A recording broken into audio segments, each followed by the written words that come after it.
Well, happy Thursday afternoon. Happy day one, more or less, of the NCAA tournament. I am Brendan Dworzinski, voice back to about 78%, maybe 80.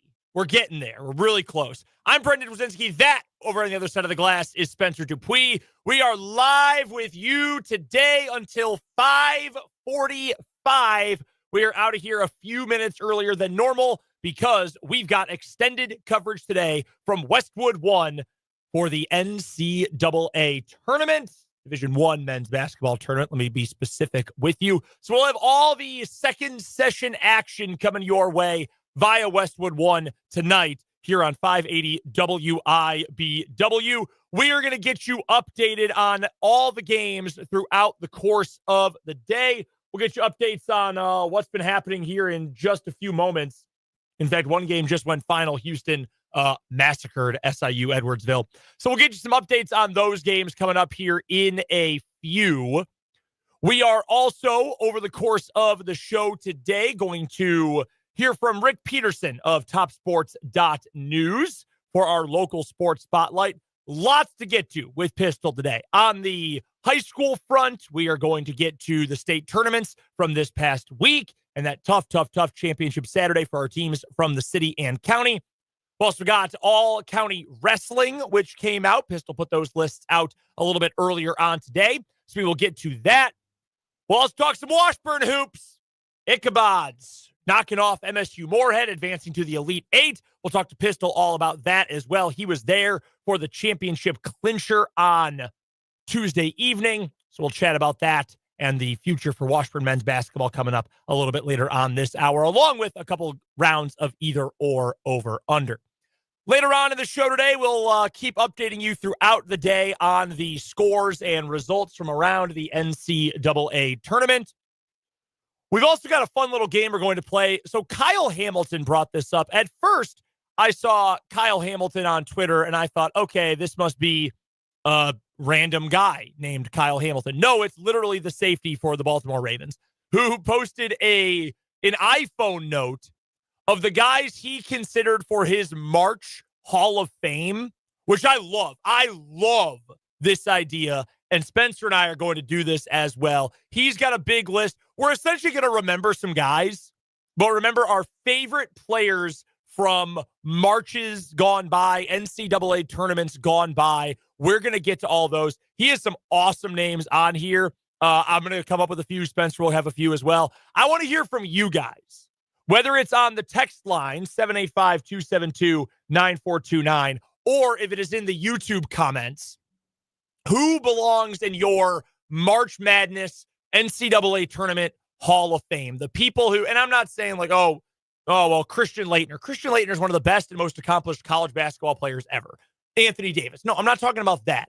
I'm talking about guys, even if they went on to good pro careers, you remember, man, that dude owned March. They were a March Madness legend. Which of those guys? So I want to hear from you. Who are those players? We'll get to that coming up in the 4 o'clock hour today. We'll have What Is Wrong With You, brought to you by Ryan Mo Winkle and Mo Winkle Insurance and Financial Services. Yippee karaoke, yay, mother, ... That is still our winner for the week. The guy who decided to resort to gunplay when the karaoke machine didn't work at a bar in Clearwater, Florida. 2 news stories going head-to-head, though. A lot of violence in my story today. We'll talk a little Royals baseball in the 4 o'clock hour. Sounds like we know what the rotation is going to look like to open the season for Kansas City. So we'll get to that bottom of the 4 o'clock hour. We'll have our 580 Sports Talk headlines, including a native of right here in the capital city, finding a new home in the NFL today. Get you our final thoughts and predictions and projections for the KU game tonight as the Jayhawks take on John Calipari's Arkansas team. Tries to advance on to the round of 32 for the 3rd year in a row. Maybe even get past the round of 32 this year. How exciting would that be if KU can even get past the round of 32? We'll get to that all coming up over the course of the show today. Again, plus your comments on the YouTube feed. Head to youtube.com. Search 580 Sports Talk. Subscribe to the channel while you are there and watch along with the show today. You can also drop us a line on the text line, 785-272-9429.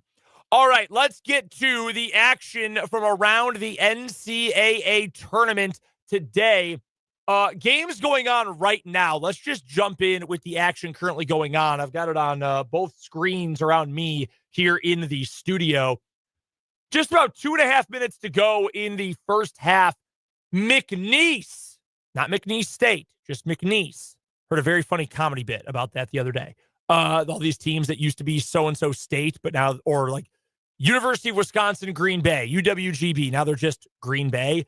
UMKC is now just Kansas City. I like the old names. Anyway, that's beside the point. McNeese is up with 2 minutes and 6 seconds to go in the first half. 25-11 against Clemson. The 12 leading the 5. 11 points in nearly 18 minutes for a team out of the ACC. And as we know, as we have talked about, the ACC buns this year. It sucked. It stunk. There was not a single game all season in which two ranked teams played against one another in ACC play on the year. Clemson still fine. 5 seed was a little bit rich for my blood, to be completely honest with you. I still don't really know exactly how good of a coach Brad Brownell is. He's good enough to get you to the tournament. There's no question about that. They just heard reports earlier this week. They're working on a new extension with him as well. You can't go out and score 11 points in 18 minutes in an NCAA tournament game, guys. That is about as grisly and gruesome of a start for a major conference team that I can remember. Clemson is shooting, these numbers are preposterous, 18% from the floor, 4 of 22, 7% from 3, 1 out of 14. Chauncey Wiggins is 1 for 4 from 3. The rest of the team is 0 for 10 from 3 so far in this game for Clemson. That one going on right now in the Midwest region. If you're looking at your bracket trying to keep up, that's the bottom right corner of your brackets. That one going on right now. I mean, that's the story of the day at the moment. We had the headline yesterday that McNeese is losing its head coach. Will Wade is taking the job at NC State, and now his team just added on some more points. They're up by 18 points with under a minute and a half to go in the first half. I do think it is worth noting, and we're going to get to the SEC here in just a second. We spend so much time once we get to the tournament talking about how a team's or a conference's play in March Madness reflects, or we discuss how it should reflect on the season for those teams and those conferences.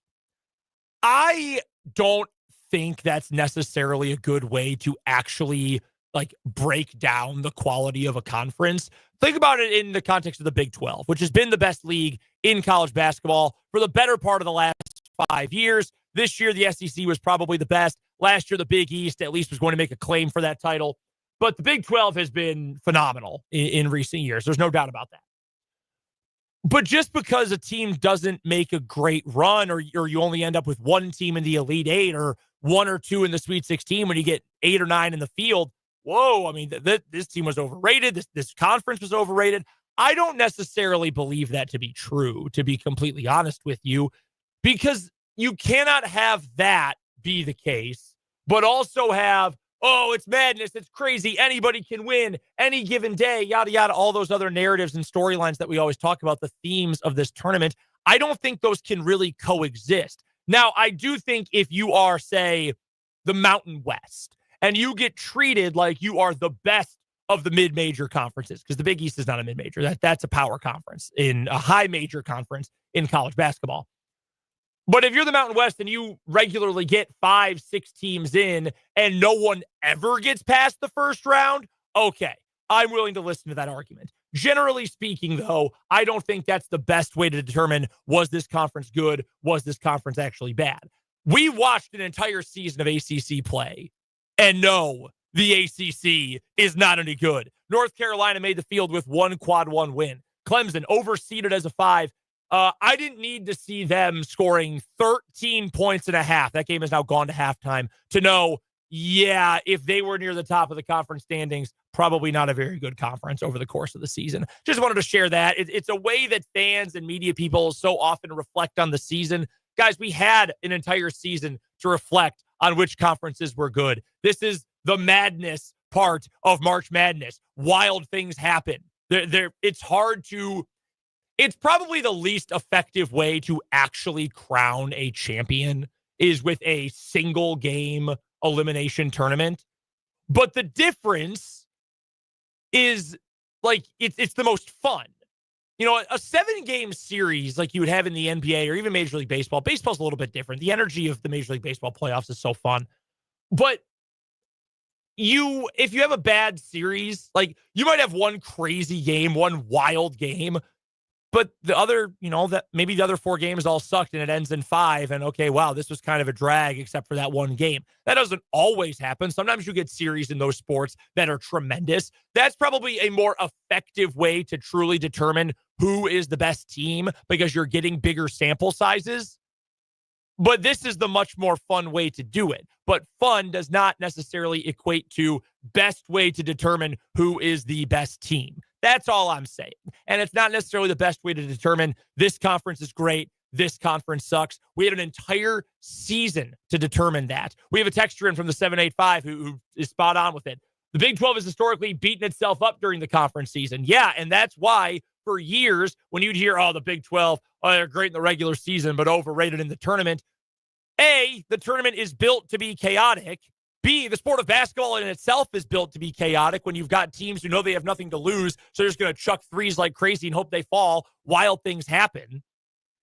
And again, the majority of the college basketball year, guys, even though we live for March and this is the most fun time of year, the majority of the season should make up our opinions on these teams and leagues. That's at least how I feel about things. Now, all of that being said, I don't need McNeese beating the crap out of Clemson to know that Clemson's not very good and shouldn't have been a 5 seed. Honestly, I probably would have flipped, or I would have been more content flipping Clemson with Louisville. And speaking of Louisville, they lost earlier today too. You can have a bad showing in the tournament as a league, I think, without necessarily being a good or bad league or vice versa, what have you. That was the first game of the day. Creighton just smacked Louisville, and I picked the Cardinals. I picked the Cardinals to go to the Elite Eight in my bracket. That sucked. And I might have thrown a shekel or two on that game, with the old greenbacks before it tipped off as well. Creighton was the better team all game long. They shot the ball better. They defended better. Pat Kelsey lost his cool when his team was making a run near the end of the game. I think Louisville is on the upswing, especially considering where it has been in recent memory. I was not expecting Creighton to do that. And I'm a big fan of this Creighton program, Greg McDermott as a coach, the guys they have. I know Ryan Kalkbrenner really toes the line between is he good or is he just tall? And also, is he good or is he just old and playing college sports still? I know that he is treading that line, but I really am impressed by what Creighton was able to do today. They were plus 15 in the first half, traded buckets pretty much the entire second half, never let Louisville really get back into the game aside from a couple of runs that got it around 10 points. So very impressed by Creighton. They get to play the winner of Auburn versus Alabama State. That game is going on right now at halftime. Or it just left halftime. In fact, Auburn is up by 11 now on Alabama State. The Hornets went to the free throw line with a chance to take the lead. It was, I believe, 39, or what was it, 31, 30, something like that. Alabama State got a chance to go to the free throw line, would have taken the lead, but missed both of them. Auburn went on a run to end the first half, and I imagine they're going to be able to run away with this one in the second half. We talked previewing the bracket, though. This has not been the best basketball that Auburn has played all season, leading directly into the tournament here. So if you are Creighton, and you're coming off of a game in which you felt awesome and you dominated from the jump over a good and ascending Louisville team, and you got a great game from 38-year-old accountant Stephen Ashworth, and you got a really good game from Ryan Kalkbrenner, you've got to feel like, oh my gosh, Auburn's better than Alabama State. They're going to end up beating Alabama State, but they're struggling with Alabama State. Oh yeah, we have a chance to take them down. So I am suddenly much more interested. Shoot, again, guys, I picked Louisville to beat Auburn. Louisville lost in the first round. So I am extremely interested in what that game is going to look like coming up on Saturday in the round of 32 between Creighton and I assume Auburn, who I, again, figure is going to take care of business in the end against Alabama State. They've extended the lead out to 14 points. I'm not too worried about that one. Other action that has already gone final today, Purdue beat High Point. High Point, hey, they gave them a run, played pretty well, but Purdue's just got better players. That's what it came down to. Former Kansas Jayhawk Bobby Pettiford played okay, had a tough turnover at one point in the second half. It just comes down sometimes to some teams of the better players. That's what it is in a matchup like that. Purdue did not play well in that game one bit. I've used this phrase before, and it's not my own. I borrowed it from Charles McDonald, NFL and college football and NFL draft writer over at Yahoo Sports. But just using the phrase, sometimes you get blue chipped, that, hey, college sports, sometimes they just have better players than you do. And sometimes you can run your stuff as well as humanly possible, and it does not matter because your guys just aren't as good. And that's what happened down the stretch for Purdue and High Point. I give the Panthers of High Point a lot of credit. They fought, they battled. They do not have Braden Smith. They do not have Trey Kaufman-Renn. And that was the big difference in this game. Braden Smith played 40 minutes, only went 6 of 19 shooting, did have 6 assists and 20 points, though. When you've got guys like that who can shove through it, you're going to win at least these opening round games in March. Wisconsin took care of Montana. Badgers pulled away late in that one to cover the spread. Montana kept it closer than I thought they would, but the Badgers, again, scored 85 points over a Big Sky team. You're going to win more often than not when you get a matchup like that. Houston just finished up. They blew out SIU Edwardsville. This was a disgusting second half, to say the least. There were 42 total points scored in the second half of that game. Houston put up 52 on its own in the opening 20 minutes. It was up 52-24 at the half, ended up winning 78-40. Clearly not going 100% on the floor the rest of the way in that one. And again, the game's going on right now. One other game that we have not touched on yet, VCU and BYU, the Rams of VCU leading 17-14. That's one that I know a lot of people have picked the upset in. I'm big on BYU. I picked BYU on my bracket in our tournament challenge to make it all the way to the Elite Eight, eventually losing to Duke. They trail by 3 right now with 12 minutes to go in the first half against a VCU team that was on the list, I would say, with Louisville. And again, we'll get to this in a second. Along with Louisville, along with Colorado State, that I think was certainly underrated. I would have bumped all those teams up at least a seed line, if not multiple seed lines. Trying to think of the other teams that I probably would have bumped up a little bit. St. Mary's, I would have at least considered giving a 6-2, given how strong most of their regular season was. Those probably account for all the teams I would have given a higher seed to. Wouldn't have been shocked if UConn had gotten a 7. Honestly, wouldn't have been shocked if Missouri had gotten as high as a 5. Well, Michigan probably should have gotten higher than a 5 as well. But VCU, that's not the matchup you want if you're BYU. That's a much better team than an overall 11 seed. That's one we're going to have, we'll be keeping an eye on throughout the broadcast today. Spencer Dupuis back in the booth, had to step out momentarily, but he's back in with us. Just ran through all the action going on right now, including the games that are at halftime or at TV timeouts in action right now. Your biggest storyline of the opening day so far is what? McNeese is just dominating. Yeah, 31-13. They just threw the crap out the door that their coach is leaving. They're like, we're still here. Yeah. He's still here. We're going to go win the darn thing. Yeah, it's incredible what they're doing right now. Did I hear 13 points? That's 13. That's only given up? Yeah, that's 13 crazy. points and a half. Again, and we have another game today that featured a teens point total in a half. That was the second half of Houston versus SIU Edwardsville, in which the Cougars of, wow, it was Cougars versus Cougars. The SIU-E Cougars scored 16 points against one of the 3 or 4 best teams in the country, a 1 seed in a second half in which they just tried to melt the ball into the floor.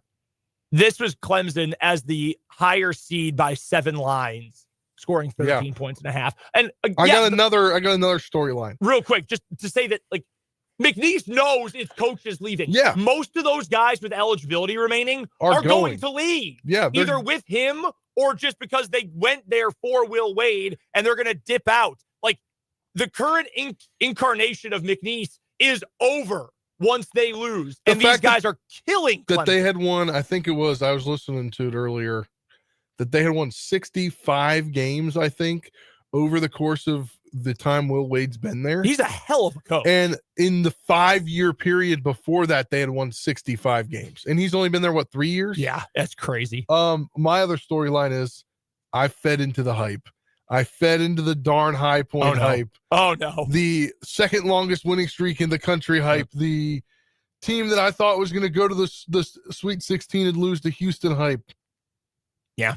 And they lost in the first round by, double digits, 12 points. Yeah, I don't know how much of that game you were able to catch live, but I'm curious if you feel the same way as I did. That one, to me, I don't think High Point played especially badly. It wasn't a perfect game by any means, but more than anything, that just felt like Purdue has a first-team All-American and 2 really good starters, and High Point comes from the Big South. That's what that felt like. And I think, too, I felt like High Point was starting to there's a turning point there where they could have come back, and then it just was like deflated after Purdue went on I think it was like a 6-0 run or something. I can't blame you for buying into the hype, though, because that's the fun part of this whole tournament is to buy into this. Like, I have already accepted the fact that Drake is going to lose to Missouri. I picked them to win. Everybody's picking them to win. That's the most bet upset in Vegas going into the opening round was Drake over Missouri. So I've just convinced myself now, even though I picked it, that Drake is going to lose. But that's the fun of it, is trying to find which ones are standing out. Obviously, a lot of us picked McNeese. You and I both picked McNeese. But I wasn't expecting anything like this. No. Also, I love how the guy that's not here has the perfect bracket still, and the 2 guys that have been talking about this tournament all week long have the worst brackets right now in our bracket challenge on ESPN. Thanks, Dan. Dan's still out on vacation, by the way. He'll be back with us on Monday to recap the full first weekend of the tournament. We've got to get to a break. We'll get you more updates. Plus, who belongs in the March Madness Hall of Fame? That's all coming up in the 4 o'clock hour. Rick Peterson will join us a little bit later for the local sports spotlight. But coming up next, this week's round of either or over under here on 580 Sports Talk.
right, either or over under time here on 580 Sports Talk on this first Thursday of the NCAA tournament. I'm going to ask you to give me a guess. Over under 60% all time for you, correct picks. All the times you filled out a bracket for the NCAA tournament. All time 60% accuracy, higher or lower. I'd probably say lower, probably right around the 50s. Okay. Do you, and I guess we had very similar brackets this year. Do you normally go for like hunting the upsets? Like I'm going to pick every 12 over 5. I'm going to pick half of the 13 over 4. I'll pick at least 1 15 or 16. Or do you try to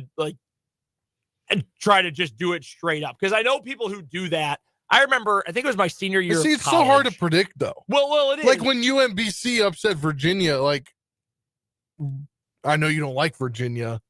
No, it's Dan who hates Virginia. I couldn't care less about Virginia. Like, Dan is the one who hates them with a fight. They are such a, like, I feel like they're either national championship or bust. Mm-hmm. Like, they either, like, go all the way or they, like, are out in the first 2 rounds.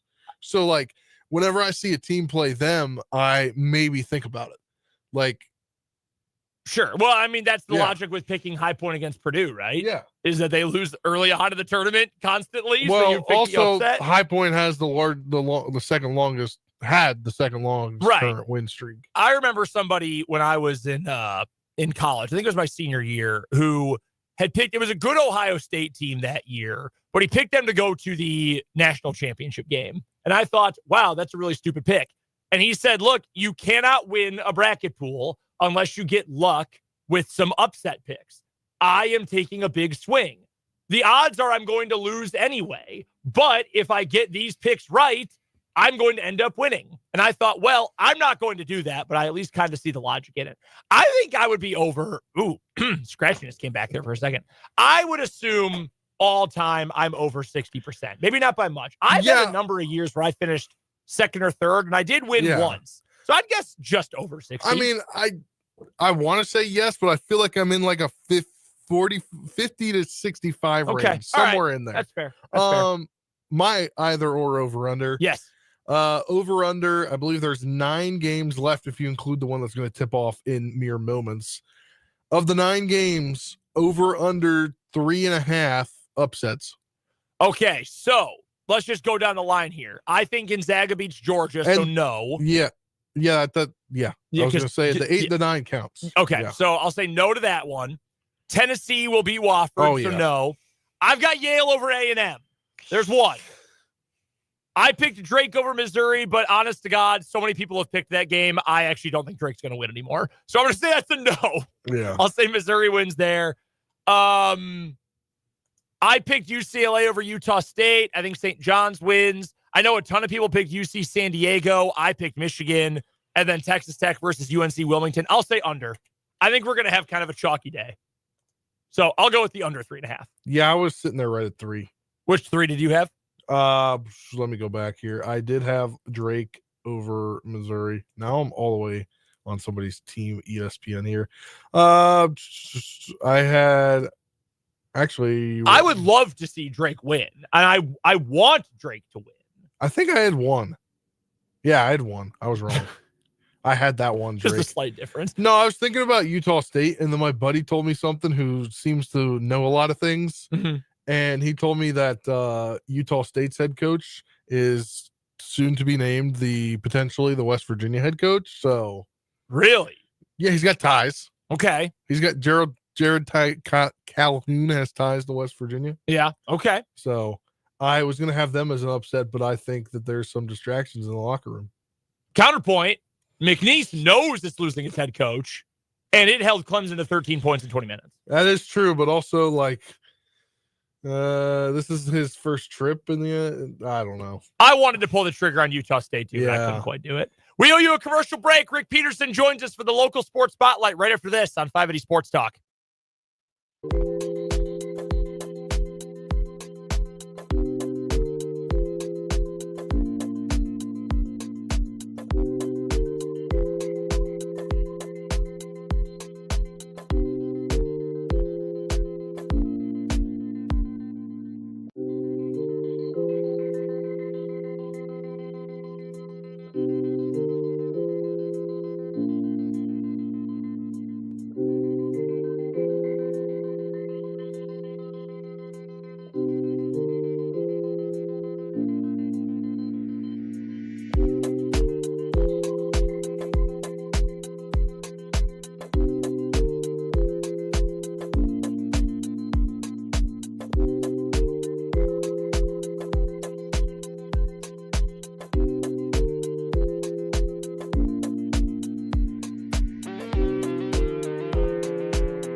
Joining us via the Fleming Place Wine and Spirits hotline, it is the best of the best when it comes to local sports reporting. He is Rick Peterson, who covers all of our local teams, high school and Washburn University for TopSports.news. Joining us for today's local sports spotlight here on 580 Sports Talk. Real quick, Pistol, did you fill out a bracket for the Division I NCAA tournament this year? I did not. If you had to make a pick, who do you think's winning it all? Oh, gosh. I don't know. I mean, I kind of like Houston. They didn't already get beat, did they? No, they're still a lot. They won by a lot earlier. Yeah, okay. I like, there's several teams I like, but there's none I sit here and think, okay, hey, let's put it this way, Brendan. There's none I would put money on in Vegas. Hey, I know that carries a lot of extra weight with you, Pistol. So, no, that's a perfect way to put it. No doubt about that. Yeah. We'll get to some Division II tournament action and Washburn Ichabod's basketball coming up in a few minutes. But let's start on the high school front, Pistol. This past week, state tournament, it's one of my favorite weeks of the entire year, sports world or otherwise. It is such a blast. So unfortunate, of course, how things ended for our county teams on Championship Saturday. The Silver Lake girls fall, as do the Seaman girls, as do the Highland Park boys. You got to see a couple of those championship games. Let's start 5A boys. Highland Park, it's such a good program, Pistol. I think Michael Williams does an incredible job with that team. That was such a legendary group of guys leading that senior class. And I got to be honest, my heart just aches for those guys with another heartbreaking loss in the championship round. Yeah, and it was a tough post game for sure. Because those guys, I think they thought this was finally their chance after a couple of semifinal heartbreakers. They made it to the finals this year. They were in great position, and some problems at the free throw line, some great plays by Capon, and who was the defending state champion, and it was just another heartbreak. And I agree with you. I felt so bad for Mike and particularly the seniors. Did it feel to you like those two teams on the floor were dead even matched? I mean, we know Highland Park's really good. We obviously know Capon's really good. They won the state championship and knocked Highland Park out in the semifinal round just a year ago. Did you feel, though, like those were two teams on pretty much an equal playing field, or was it truly Highland Park would have won and was clearly the better team, if not for some of those little mistakes? No, I agree with you. I think they were very evenly matched. And two great coaches, and it was just going to come down to a play here or there, as it did in last year's semifinals. They had a freshman step up for Capon and a huge three. They just had some plays down the stretch in overtime, and it was exactly the same way this year. Rick Peterson is. Go ahead, Pistol. And Jack is really pissed off. So. Rick Peterson is our guest. He covers all things high school and Washburn sports for TopSports.news. That's where you can check out all of his great work and the rest of his team as well. Joining us on the Fleming Place Wine and Spirits hotline for the local sports spotlight. How about the Seaman girls? The stat that everyone has pointed to since the game was the free throw disparity. Aquinas shot a ton of them. Seaman, obviously, far fewer in the game. They end up losing still. All of that, and they still only lose by single digits, Pistol. That's a great effort by Seaman, but it is tough against a program with the depth and the talent like Aquinas, especially when they're getting to the free throw line so often. Yeah, and they did, but I'm not going to necessarily fault the officials. You look at that, and that's an easy thing to look at. But Aquinas was, from the outset, trying to, pound the ball inside. They got Ava Esser in foul trouble. They got Kenley Wilhelm in foul trouble. And so I didn't talk to Coach Hetzel, but I'm sure that was their plan, to kind of pound it inside.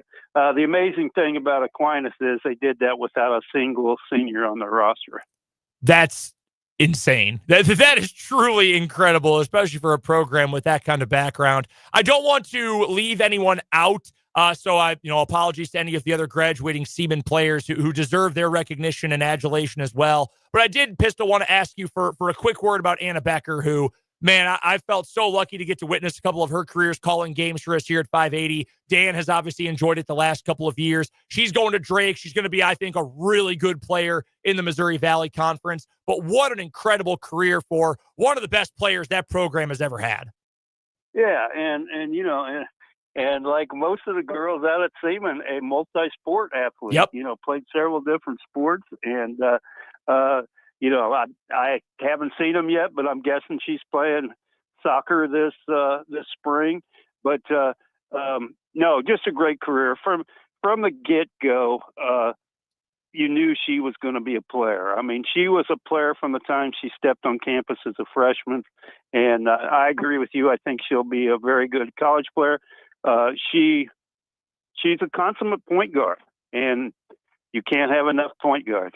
No, you absolutely cannot ever have enough of those. One quick thought as well, Pistol, on the girls 3A championship game. Our Spencer Dupuis was there for that one down in Hutchinson on Saturday. Really tough matchup for Silver Lake, and I don't want to do the moral victory thing here, and I'm sure Coach Kyle Porter would not want to do the same thing either. But when you consider how much Silver Lake lost after last season, that incredibly talented team that won the state title, to still have a team that was phenomenal, one of the best in the state this year, get to the championship game led by Kaylin Haney, among others. That is such an impressive run for that group. They're always going to contend, as far as I'm concerned, as long as Kyle Porter is there. So I don't want to, hand wave losing the championship game, but I think that group should still hang their heads high. Oh, I think they will. The thing that'll hurt them, and eventually they'll realize what they accomplished. But they, like Highland Park, they were in great position to win the championship and repeat. And then, Halstead made a heck of a run there at the end and got it done. But yeah, they're going to. Kaylin Haney is a great college prospect, and I know a lot of schools are already looking at her. And they'll have more experience next year, starting with her. Yeah, she is a whale of a player. Before we exit the high school conversation for the time being, Pistol, I know you've got a new all-county list up over at TopSports.news for all Shawnee County boys wrestling. Walk us through some of the standouts from this year's all Shawnee County list. Well, on the girls' side, it was a little more balanced. On the boys' side, it was had a very definite Washburn rural tint to it. 9 on the first team, starting with 3 multi-state champions, and my wrestler of the year, no surprise, Easton Brocksterman, who went to the finals 4 straight years, and won it 3 times. On the girls' side, I think the biggest surprise of the whole year was my wrestler of the year, Michaela Cadet, who was Highland Park's first ever girls state champion.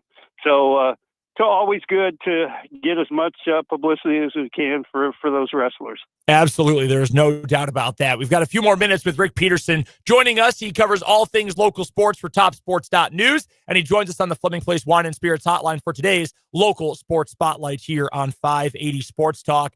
Let's flip over from high school to Washburn, Pistol. You and I were both there on Tuesday night for the Central Region Tournament Championship, and I've been telling everyone in the wake of the game, I thought if Washburn had gone on and beaten a good, and I mean really good Moorhead team by 8 to 10 points, that would have been a massive win, like a monumental, awesome victory. And instead, the Ichabods go out and smash the Dragons, win by 28, clinching the region for the first time in 24 years. What about that performance impressed you the most on the Washburn side? Probably the start. I mean, and Moorhead coach alluded to this.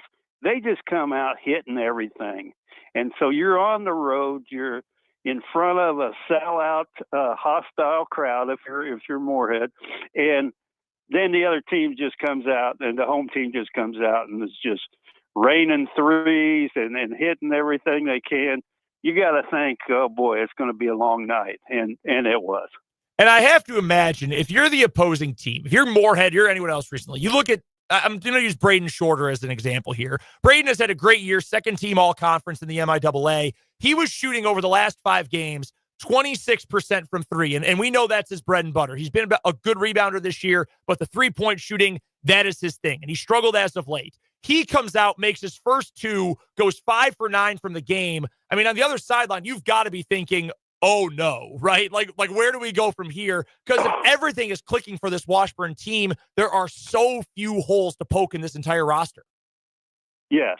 And, I mean, Jack comes out and hits 3 threes. Braden comes out and hit a couple threes. And, I was never really worried about Braden. Shooters are going to shoot, and shooters are also going to go through, dry spells. And he did. But, it's not like they were going to take the ball out of his hands. They were going to ride with Braden shorter, and that showed up the other night.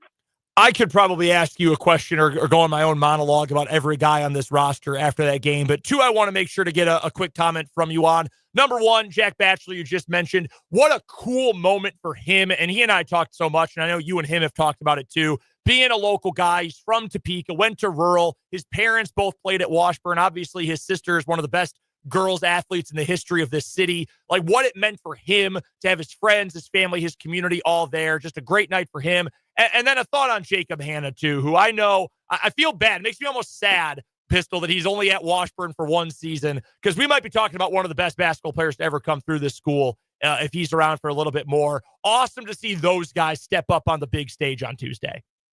Yeah. And, Jack, I think Jack's just had an exceptional career. I knew he'd be good at Washburn. I didn't have any idea he'd be this good this early. I mean, be one of the absolute best in the conference, basically right off the bat. And as far as Jacob, I didn't really know what to expect. I saw him in high school. I knew he was a great player. But, then he had been gone for 3 years. And he impresses me every single time, even on nights when he doesn't have a lot of points, because he's going to be great on the defensive end. He's going to get out and run and set up other guys. What a great addition for the Ichabods. Yeah, great guy too. Really, really fun to talk with. I know you've gotten to chat with him a bunch this season. I have too, and really good dude. And that's going to be the roster as long as Coach Ballard is around. He's not recruiting knuckleheads. He's recruiting guys who do it the right way. There's no doubt about that. Last one I've got for you, Pistol. What do you make of the draw for Washburn getting seeded as the 4 seed in the Elite Eight? I think it's ridiculous, to be frank with you. Playing Lenore Ryan, the 5 seed, coming up on Tuesday next week to open the Elite Eight. What do you make of the potential path to a championship for the Ichabods? Well, I every time, I like their chances against anybody, but I agree with you. I didn't quite understand those seedings. I mean, Washburn had the best record in the field, correct? I believe, other than Nova Southeastern, I believe, yes. Okay. And no, so I didn't quite understand that, but hey, I never quite understand the Division I pairings either. So I guess, with the way Washburn's playing and as veteran of a group as they is, I think they're really a team that's just like, hey, we'll play with whoever they put in front of us. Rick Peterson is the best of the best when it comes to covering all of our local teams here in Topeka and Shawnee County, and he writes all about them over at TopSports.news and joins us every single Thursday at this time for our local sports spotlight. Pistol, will we see you in Evansville next week? I will be unable to go, but I'll be hanging on your every word. That's what I like to hear. Pistol, thank you so much, man. We'll talk to you soon. You betcha. Bye-bye. That is the great Rick Peterson from TopSports.news, the absolute best of the best. We've got to get to one more break here in the 3 o'clock hour. We'll put a bow on it, get you some tournament updates coming up after this on 580 WIBW.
final minute and a half of this 3 o'clock hour on 580 Sports Talk. I need to share this real quick. So my best friend, he was the best man at my wedding. He's been my best friend since we were in first grade. And I talk about him all the time on the show because A, I have like 4 friends in the whole world, but B, he works in sports. He works for Stats Inc. or Stats Perform is what they're known now as. And he does a bunch of stuff specifically with college basketball. He just sent a group of ours a message that said, meanwhile, I have Clemson in my Final Four. They are currently losing by 18 points with 11 minutes to go against McNeese. Yep. With they have 27 in the game. Buddy, my man, what? I would not have put Clemson in my Final Four. I definitely did that not. That never would have crossed my mind. Nope. I may have had them win this contest, but that was it. Yeah, holy smokes. He did grow up an Indiana fan, though. This is a funny story. His parents, his mom especially, gigantic Indiana basketball fans. I remember her telling me once, the only podcast she listens to, there are 3. One's about Indiana basketball, one's about Indiana recruiting, one is from NPR. That's all she listens to. So he grew up an Indiana fan right around when Kelvin Sampson was getting in trouble at Indiana, so he can't pick Houston. He refuses to pick Houston to win anything. Got to pick against them. Very funny anecdote for you. We'll go around the NCAA tournament when we return from the news here on 580 Sports Talk.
now, 4 o'clock hour of 580 Sports Talk coming your way. I'm Brendan Dworzinski.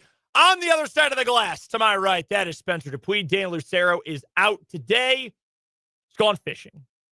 Actually, I don't know. He literally went to an aquarium yesterday.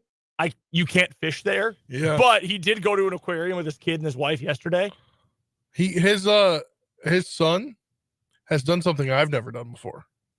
Grown like 3 feet in 9 months? No, I was going to say got in and out. You've never hit in and out? No. I've never been to the West Coast. I was going to say, what's the farthest west you've ever been? Is it Hutch? Yeah. Again, I was supposed to go to LA. Right. Right as COVID was happening. So I was supposed to go. This is a true story. You know where I was supposed to go right before COVID dropped? I was 1 month away from a trip to Paris. I had just gotten my rewards. I'd opened a new credit card and there was this crazy bonus, like crazy points bonus. I think on United, and I hit the thing and I got 100,000 points, whatever. And I thought, you know what? I'm going to Paris. And then a global pandemic happened and I did not go to Paris. Well, at least you didn't go to Paris and get stuck in Paris. Yeah, that is also very true because overseas they were tightening things up a little bit more than we were at the start here in the U.S. And I don't think they would have let me back in, to be honest with you. So, that was my story. I had been there before, but yeah, oof. Paul in the YouTube comment says, I was at Disneyland in LA in March of 2020, went to the park on Wednesday. They shut everything down that Friday. Wow. Jeez. All right. While we're on the topic, we'll get you NCAA tournament updates here in a moment. During the pandemic, it was May of 2021. So it had been 14 months of the pandemic at this point. I went with my then girlfriend, not quite fiance, now wife, to San Diego to visit her sister and her sister's boyfriend. And we went one day to SeaWorld, we went one day to Disneyland, and we went one day where we just like hung out in San Diego, went to the beach. And the rule at the time for Disneyland, they were only allowing 30% capacity, which was amazing. I can't ever go back because there were like no lines. It was awesome. But 30% capacity, and you had to live in California to go. You may notice, Spencer, I do not live in California. I never have. Definitely a Kansas resident. I have lived exactly in 2 states in my life, Illinois and Kansas. But you know who did live in California? My sister-in-law's boyfriend's aunt, who bought us the tickets.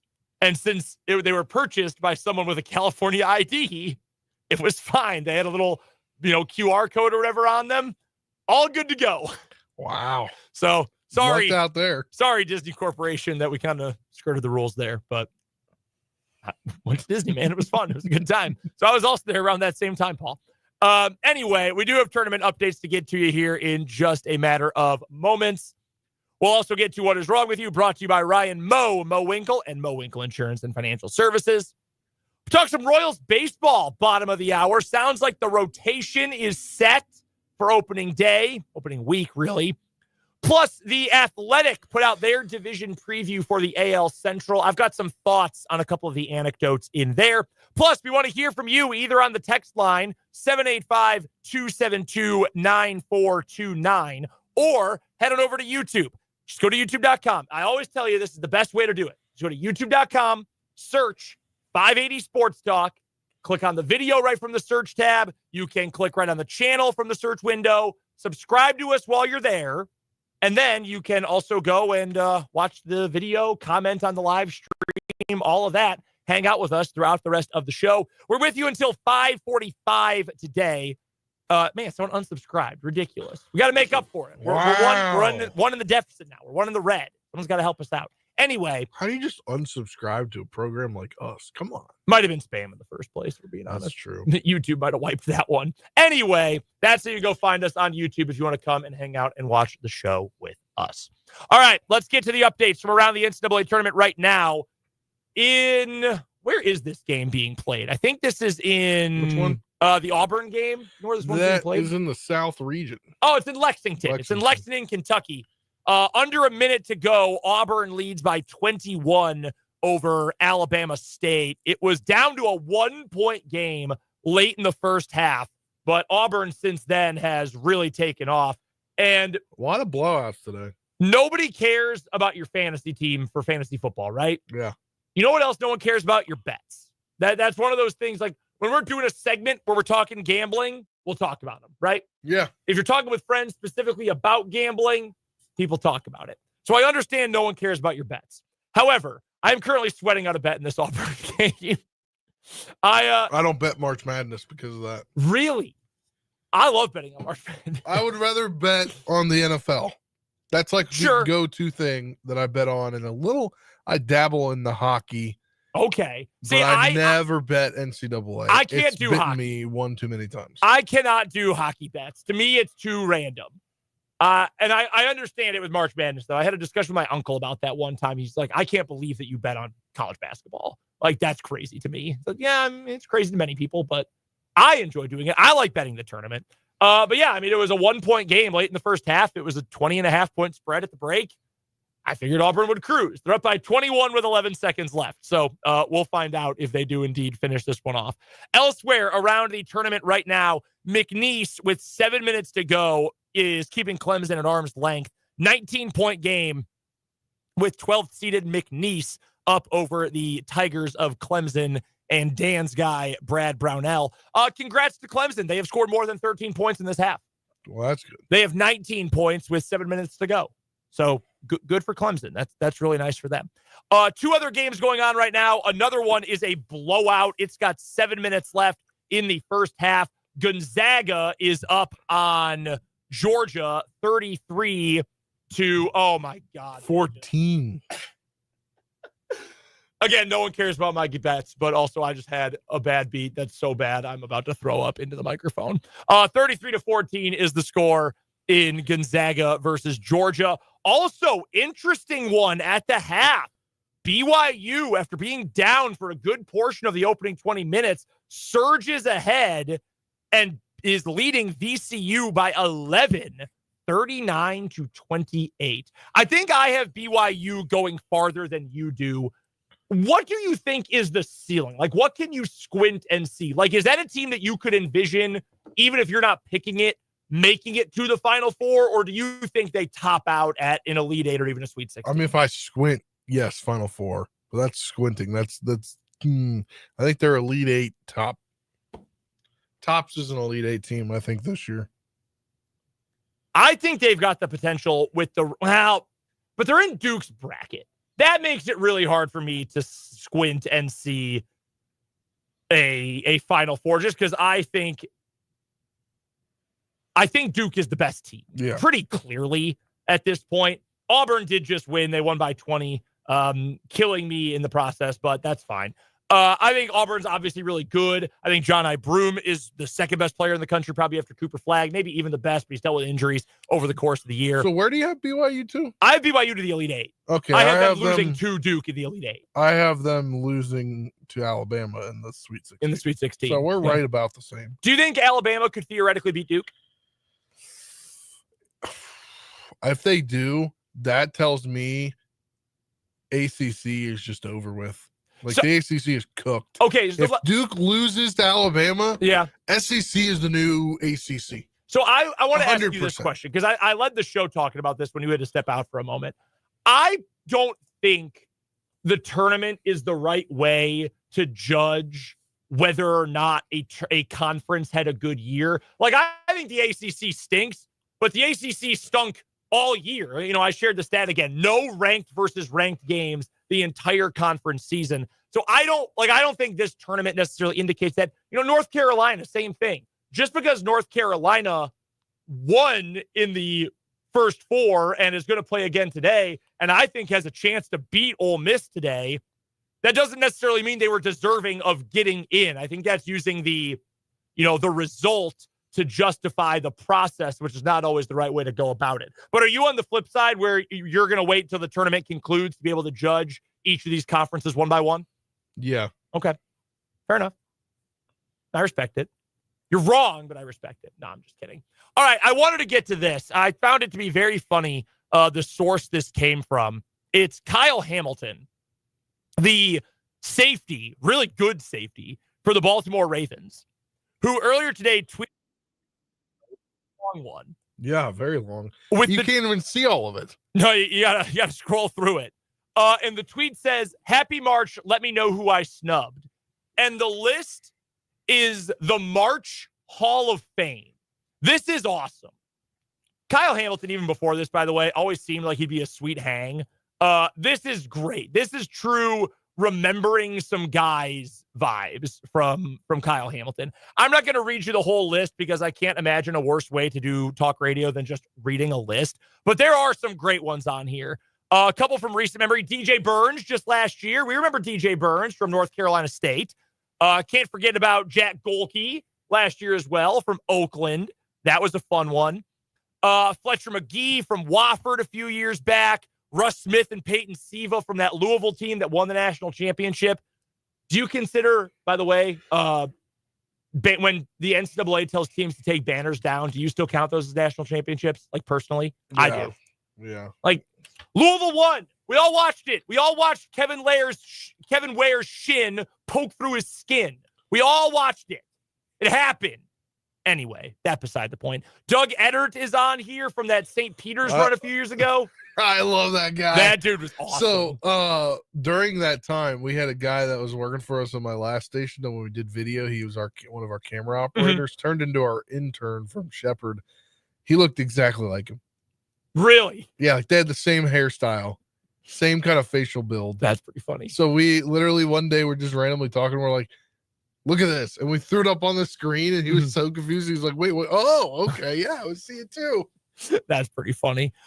Spike Albrecht is on here. I don't know if you remember Spike Albrecht. I do. I remember him very clearly. He played for Michigan. He came off the bench when Michigan played Louisville in the national championship game, and he hit a bunch of threes in the first half. Like, yo, what the hell is this? Where did this come from? He did not quite have the same second half as he did in the first half. But I remember Spike Albrecht, Ron Baker, of Wichita State fame, obviously.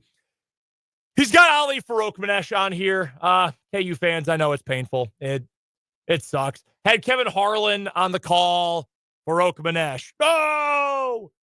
You've got to be kidding me with that shot. Yeah, painful. 2009, KU. Ugh. Right after the national championship the year prior. So I will ask you, I've got two questions that arise from this. One specifically coming from the invocation of the name Ali Farokhmanesh. Let's start there.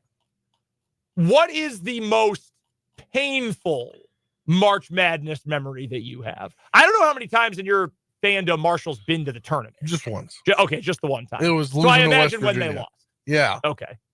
Now, I don't remember. How did they lose? Because I remember them beating Wichita State. They got crushed. I have the box score pulled up. It was, let me see. This is a weird old box score. It's just in like HTML. It's 94-71. Okay, yeah, not so great. Yeah, it was also bad because one of their like younger players, like I had a personal connection with, Jansen Williams. Like we had class together. He was a public relations major. And he went out with a bad concussion. Like sucks. Horrible. Like he went to the hospital. Makes me think of the kid for American last night. Yeah. Did you see that? The best player for American in their first 4 game, severe knee injury. He was on crutches and a wrap, just sitting away from the bench after he got hurt early in the game. Yeah, that's brutal. The answer for me will always be Oregon in 2017. And you got to realize that if you're a little bit older than I am, or you've lived here a little bit longer than I have, or you're from Kansas originally, whatever, there are many others. I know people who will curse Bucknell and Bradley forever. Ali Farokhmanesh is probably at the top of that list for a lot of people. For me, it's that Oregon game. That KU team, Frank Mason, Devontae Graham, Josh Jackson, who is so freaking good, my guy Landon Lucas. That team was so good. And then Oregon happened. And as much as I love Landon Lucas, my God, he was abused in that game. Jordan Bell, I will remember that for forever. Just torching KU. No answer in the pick and roll defense in that game. Also, the other one, because I was there in the building in Louisville in 2016, Elite Eight KU versus Villanova. when people talk about KU losing to Villanova, it always goes to the Final Four in 2018. That was painful, and that was another one that I was in the building for. Dan was there next to me. Jake was there next to me. And Villanova's just shooting threes right in my dome. They're right in my eye hole because our media seat was right behind the basket. But at the same time, like, that was one of the best teams ever. That's one of the best single teams of all time, that Villanova group in 2018. That sucked, but it didn't hurt the same way. Villanova beating KU in the 2016 Elite Eight, that hurt. The garbage fouls called on Devontae Graham. So many. Perry Ellis in his final game was terrible.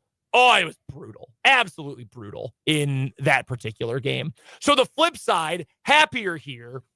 Who are the guys from your school or elsewhere that you would add to your personal March Madness Hall of Fame?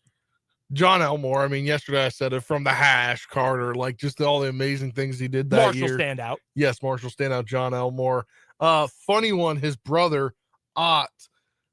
He came in Ott. Yes, his name is Ott Elmore, the sons of Gay Elmore of VMI Lure. Okay.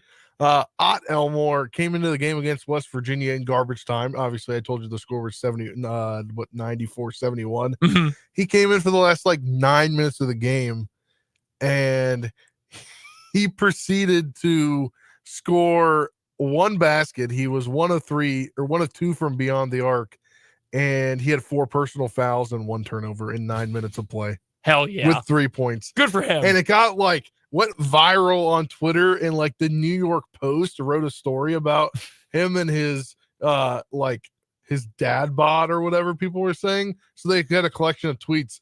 Ott Elmore has played 1 minute, has 3 fouls and a 3-pointer. It's pretty cool that Ott Elmore gets to play with his son John right now. Not every day a 45-year-old gets to play in the tourney with his boy. So he was like a 6th, 7th year senior. Okay. All right, that makes some sense. And he got a year off, or something happened. They had to come. They both transferred after their grandfather was sick. Mm-hmm. So he was 24 at the time. Okay. And John was 22 or something. But they both were balding. They had bad receding hairlines. John Elmore now playing in the G League has almost no hair. That's funny. And another tweet: if Ott Elmore getting teed up is not in the one shining moment, I'm quitting college basketball. He was viral on Twitter for a bit. That's pretty funny. Yeah, those were 2 moments from there. We've got an entry here from a K-State fan, Marquise Noel from Logan on YouTube. Thanks for hanging out with us today, Logan. Yeah, that's a good one. That's a really good modern one. That run, and I still to this day believe the best player on that team was Keontae Johnson, but there was something about the way Marquise Noel carried himself, the fearlessness, the lob while looking at Jerome Tang to Keontae from Marquise. I mean, that's an all-time March Madness highlight. And I know that year ended, sadly, losing to a mid-major in the Elite Eight. And I know that's been the roadblock for K-State. But Cats fans, I imagine you're going to hang on to that tournament for a long time because that was awesome. And Logan adds, too, it's the height that really made it better. Yeah, whenever there's right or wrong, this is true. And as sports fans, we know this. If a guy is really little or a guy is really fat, that makes them stand out much more in your memory, right? Or has some sort of standout characteristic. Like DJ Burns last year for NC State. Yeah. Great pick by our guy Kyle Hamilton here. If DJ Burns was skinny, he would not have nearly the same, we wouldn't remember him nearly as much, but he was a big boy. He was very, very large. He looked like a left tackle. And that's why his incredible run is even more memorable for so many college basketball folks. Dennis Clemente, Jacob Pullen, Mark H. Offers that up in the YouTube comments. Yeah, a couple of other good KU answers there. I've got another one here. Fire away. It's one of the first memories I remember of, where you can still recall it. Because it wasn't anything that was so big to me.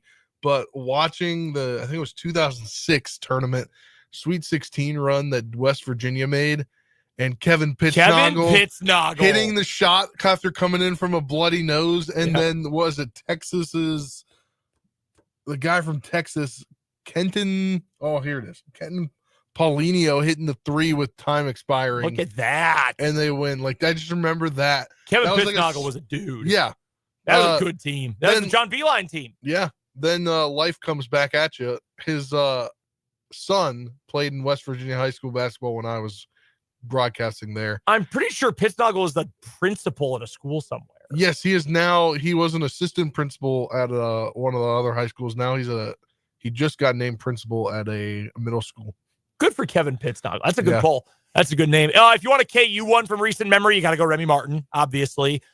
All the drama all year long. The rumors about being in the doghouse, yada, yada, yada. And then he comes out. He's the most outstanding player of the Midwest region in the Sweet 16 of the Elite Eight and helps KU win the national championship in 2022.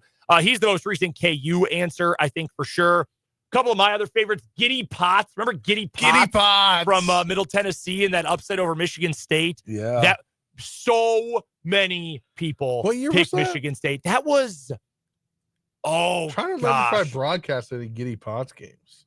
Giddy Potts. That would have been, oh man, what year was that? The 2016? Maybe. 2016 was his sophomore year. Giddy Potts. Yeah. Oh, yeah. I definitely did some games when he was a senior. They had another guy, too. Oh, shoot. What was his name? I got to pull this up. On that team that upset Michigan State, they had one other dude who really was a standout player as well. Reggie Upshaw had that big dunk right under the basket. Reggie Upshaw. That's who I'm thinking of. Yeah, he was a heck of a player, too. They're both up at the top of my list. Paul Jesperson from Northern Iowa, who hit a buzzer beater from half court to beat Texas. And then 2 days later for Northern Iowa was part of the biggest collapse in second half history in the NCAA tournament against Texas A&M. I got another for you. I think this was on his list. Dunk City. Yeah, Florida Gulf Coast. 2013. 2013. Yep, that was an all-timer. I just remember watching that first round game. Who'd they beat in the first round? They beat Georgetown. Yes. I was watching that in high school. Like freshman year of high school. That would have been the 2013. Okay, so I was a high school senior at the time. Yeah. Yeah, 2013 tournament. We had a couple entries here from the YouTube feed from Vance a little before my time, but you cannot have this list without including the likes of Lou Alcindor, Danny Manning, Hakeem Olajuwon. Yeah, I mean, that 1988 KU team is literally named Danny Manning and Danny and the Miracles. Like, yeah, Danny's got to be on the list. Lou Alcindor, one of the greatest of all time. Hakeem, obviously one of the greatest of all time in college basketball. Mark offers also Tyus Edney from UCLA. Yeah, that's a good one. Here's a great one from K-State lore as well from the 785 on the text line. Back before most would remember Rolando Blackman, he ended up on the cover of Sports Illustrated. I've seen that cover a million times. It's an awesome cover. It's really, really cool. That's a great one. Really, really good poll. Send them in, some of your favorites. Who would be in your March Madness Hall of Fame? Oh, by the way, Kyle Hamilton, he also included my guy, RJ Hunter, and his dad, Ron Hunter, falling off his stool. I shared that the other day. My favorite March highlight of all time outside of anything KU ever did. So, yeah, let us know who belongs in your personal March Madness Hall of Fame. Doesn't mean they have to be an all-time college basketball great, but a March Madness great. Let us know some of your favorites, either on the text line or in the YouTube comments. How about we play a little What Is Wrong With You? That's coming up on the other side of this break on 580 Sports Talk.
Before we get to what is wrong with you, a quick update from Providence, Rhode Island, where KU will be playing a little bit later on. 2 minutes left, and Clemson has cut it down to an 8 and now 10-point game. Under 2 minutes to go. Just hit a big three. McNeese has kind of messed around in the last few minutes. However, Clemson is still fighting back hard. They're going to go to the free throw line here in just a moment. We'll get you an update on that game. Should probably go final here during What Is Wrong With You, unless they just do nothing but shoot free throws during this segment. Yeah. All right. Our current winner for the week here in What Is Wrong With You, which, by the by, is brought to you by our good friend Ryan Mo Winkle and Mo Winkle Insurance and Financial Services. Hit him up online, ryanmowinkle.com. You can also call the office, 785-273-1572. That's the office number. Reach out to Mo. Check out the office over on 29th Street as well. Nice, easy drive down 29th to get to Mo Winkle Estates. All right. Yippee karaoke, mother. That is our winner for the week so far. You've seen Die Hard, right? Yes. Okay, good. That is the guy who pulled out his gun and shot off a round at a bar in Clearwater, Florida, because the karaoke machine wasn't working. A little bit over the top. Just a smidge over the top for that guy. Spencer, you've got another story for us from the Sunshine State today. Yeah, we're going to Merritt Island, Florida this time. The Florida Fish and Wildlife Commission charged a Merritt Island man with 20 misdemeanors after a snake discovery led to finding more exotic animals in his possession. On February 27th, Brevard County deputies responded to a complaint about illegal dumping along the riverbank on Sykes Creek. My favorite crime. Illegal dumping. Upon arrival, they found Daniel Denavi, 46, actively unloading yard waste from a large open-top trailer into the waterway. And there's a picture of it, and he's clearly just dumping all his yard waste into the water here. Daniel Denavi was dumping. According to a social media post from their sheriff's office, Denavi informed the deputies that the debris, estimated to weigh about half a ton, was from a recent job. When told that dumping along the waterway was illegal, he decided to stop cooperating with deputies. Consequently, they took him into custody. Yeah, not maybe the way I'd approach that. During the vehicle inventory, deputies discover an unexpected passenger. His pet, a juvenile rainbow boa constrictor, lounging on the passenger seat. Broward County Animal Services Unit responded and took custody of the snake. Meanwhile, the county road and bridge team arrived with a dump truck and equipment to remove the debris and ensure proper disposal. On March 14th, following a tip from the county sheriff's office, FWC cited him with 20 misdemeanors related to prohibited species, including possession, caging, and improper sanitation violations. Ew. They discovered multiple non-regulated reptiles as well as 4 prohibited species in his possession, including 2 Burmese pythons, 1 Nile monitor, I don't know what that is, 1 black and white tegu, don't know what that is either. While the non-regulated reptiles were left in place, the prohibited species were relocated to licensed facilities. Quote, the FWC encourages responsible captive wildlife ownership, said Major John Wilkie, FWC Captive Wildlife Section Leader. Individuals who do not follow established guidelines create a misleading and damaging perception of reptile owners, end quote. Okay, so a couple things. The Nile monitor is an African lizard. It's big. If I saw this thing in person, I would have a meltdown. This thing is mean and scary looking. The black and white. Oh my God. Yeah, the black and white tegu kind of looks like a gator. Yeah, it kind of does. I was going to say the tegu kind of looks like a mix between a gator and a Komodo dragon, but small. How did he get these? It's the black market. Yeah, clearly. I will say this, and I'm sorry if I'm offending anyone here. If you're keeping reptiles as pets, or if you're just hanging out with a snake, you're a freak. I'm sorry. I mean, you might have a snake. And if you do, maybe you keep it in a tank or in a little habitat, a little ecosystem, and it's fine, whatever. If you're driving around with a snake on your passenger seat, just chilling there, eating pork rinds, changing the radio, you're a freak. That is how I feel. I'm not a reptile guy. I'm not a snake either. guy either. Nope, not at all. Some of these lizards are scary looking, man. Yeah. That's Spencer's story for today. Our second story on What Is Wrong With You, brought to you by Ryan Mo Winkle and Mo Winkle Insurance and Financial Services.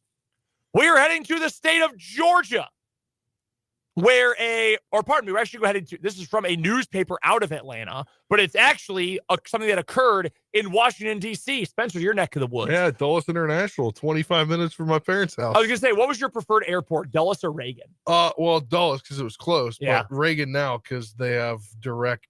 Sure. Well, I don't know about now. I might be switching allegiances. Just from Southwest? No, I wasn't going to name names, but. I'm not going to name names, but it's not Northeast. And they fly direct to Reagan. That airport's kind of a dump. Reagan, yes, they're doing a bunch to it, though. Oh, okay. Yeah. I've only been once, I guess. Anywho, a retired fire chief from Maryland was arrested on charges of assault and disorderly conduct after he cold-cocked a United Airlines gate agent with a blow that dropped the man to the floor. Gave him the old two-piece and a biscuit. The violent episode took place 1 week ago today at Dulles International Airport, where 54-year-old Christopher Crittenden sucker punched a uniformed gate agent at gate D12. The video was captured by a bystander as well. The victim has not yet been identified, and he was taken to a local hospital by the Metro Washington Airport Authority Fire and Rescue. Officials did not disclose the severity of the man's injuries. The brief clip captured shows Crittenden striding toward the gate, captured from behind as he closes in with a large backpack and another carry-on on his left shoulder.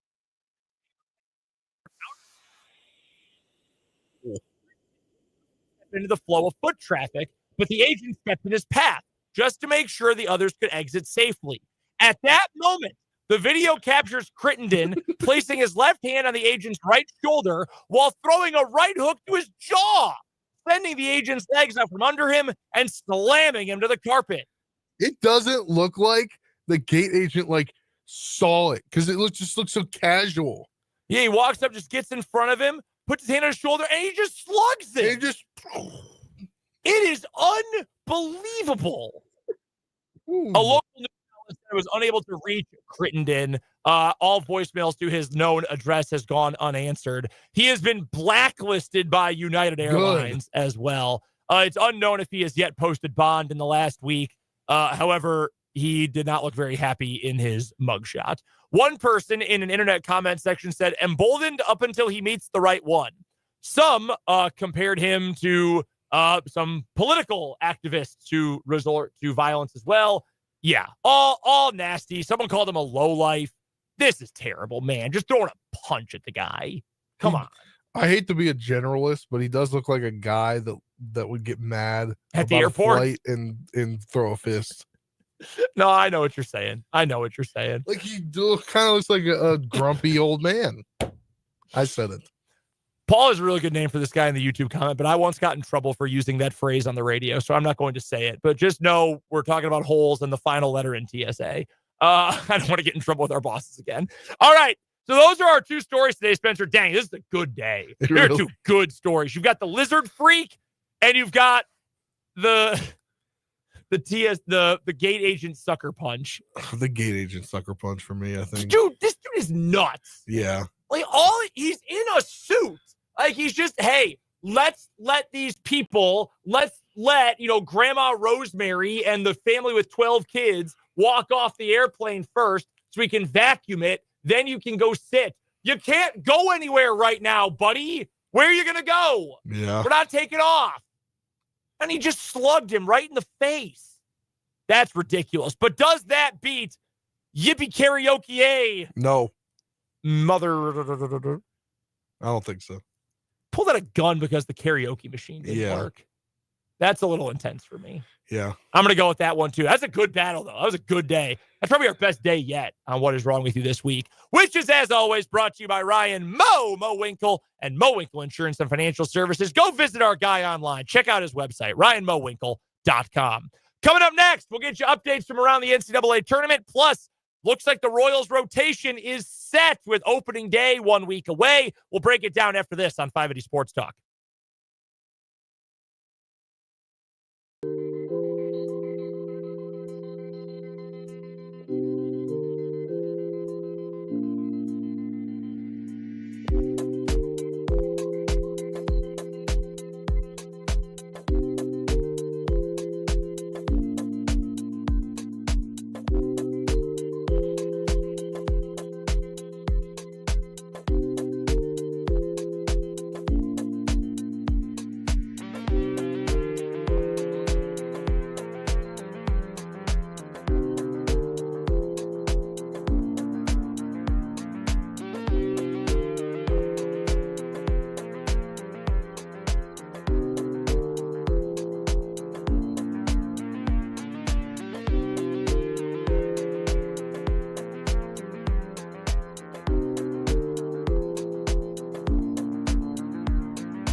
It's gone final in Providence. McNeese. You ever been on a plane, Spencer, with a really rough landing? Like, you're totally safe in the end. Oh, yeah. But like, last time I flew into Reagan National Airport on a Southwest flight. You got the turbulence coming in. Maybe you bounce a little bit on the landing. And, oh my gosh, I'm terrified, but I got there. Well, that's what it was like for the McNeese. What are they, the Cowboys? Cowboys, yeah. Just now. Holy cow. They were up by 18 at the half. They gave up 13 points in the first half to Clemson. That's it. They led by 18 at the break. They won by 2. Crazy. 69-67. First ever tournament win? Yeah. Will Wade is going nuts. And he should. Apparently he still hasn't signed his contract. Well, no. Well, if he had, I'm sure he couldn't be coaching. Yeah. If you're Texas right now, who's totally firing Rodney Terry, you've got to give him a call, right? He's in there celebrating with the fans right now that came from McNeese. This is an awesome scene. Man, that was one of the scariest landings I bet any of those McNeese Cowboy fans have ever been through. Holy cow, they barely got that done. Clemson's just chucking threes. They took the Press Virginia model. If we foul every single time, they can't call all of them, to an extreme. They're playing rugby out there at the end, and McNeese still somehow wins by 2. That's crazy. What a game. That's probably the best game we've had so far in the field of 64. We had a couple good play-in games. Yeah. First 4 was actually very entertaining the last couple of nights. So that's your update right now. BYU is up 10 on VCU. Rams are fighting back a little bit in that game. At the half, Gonzaga is leading Georgia by 21. Gonzaga got an 8 seed. They're a top 10 team in KenPom. Yeah. Georgia is not that good. Not all that special this year. Impressive that Georgia even got to the tournament, if we're being completely frank with you. Wanted to touch on a couple of quick Royals things here. So from the reporting of Ann Rogers over at MLB.com, I'll just read you some of what she wrote in a piece from yesterday, written from Surprise, Arizona. Instead of making another start or piggybacking on Wednesday, 6 days after his last spring start, Daniel Lynch IV jogged out of the bullpen for the 9th inning of the Royals' loss to the Giants at Surprise Stadium yesterday. The appearance revealed which way the Royals are leaning in the battle for their 5th starter. Lynch will get a few appearances out of the bullpen this week as the Cactus League schedule wraps up, with an inning Wednesday and 2 scheduled on Friday, while Chris Bubich remains in the rotation and is scheduled for his 6th game, 5th start on Thursday. So it seems then, Spencer, that the rotation to open the season will be Reagans, Lugo, Waka, Lorenzen, and Bubich. Is that the right 5? I think so. I mean, I think we were all talking last year at the end of the year, like Chris Bubich was eventually going to move back to the rotation after he, had some rehab, and obviously they didn't really have enough space for him last year trading for Lorenzen, and you want to ease him back in. You don't want to. So I think they did the right thing last year, easing him back in from the bullpen, especially when he was really good at the end of the season, and with it coming in late when needing to.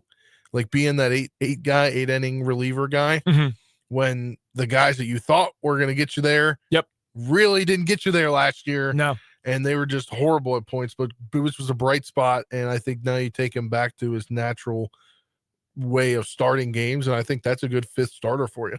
I am fine with Bubich starting, and he's been good in the spring. The Royals clearly like what they've seen. The last time we saw him as a starter before Tommy John, he had 3 starts to open the 23 season, and they went well.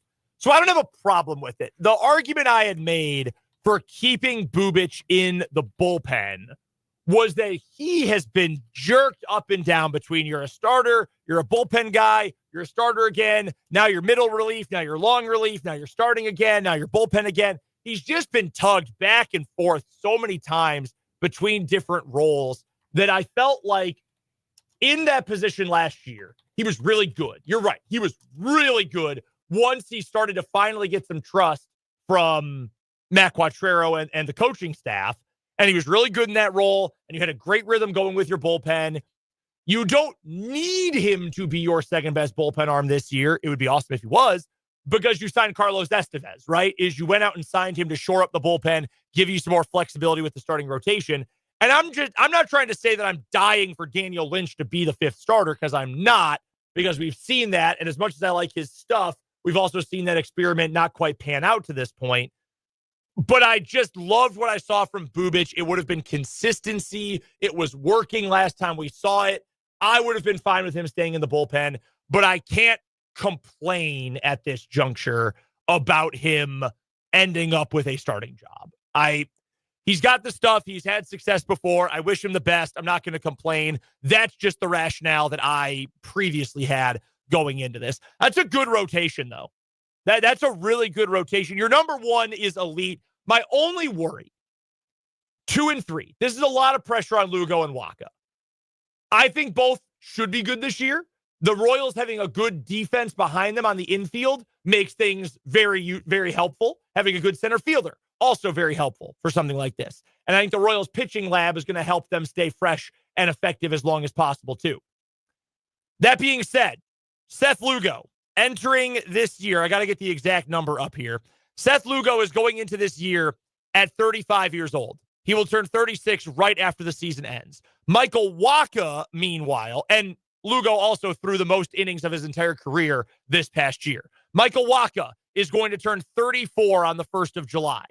You're putting a lot of pressure on some older guys to shoulder a lot of the load. That's why it's nice to have the ability to stretch out Daniel Lynch for a few starts. It's nice when Alec Marsh is healthier to get him out there for a couple of starts. That's my only concern. The talent level, the experience, all that, I'm cool with. Your ace, I'm cool with. Your fifth starter, I'm cool with.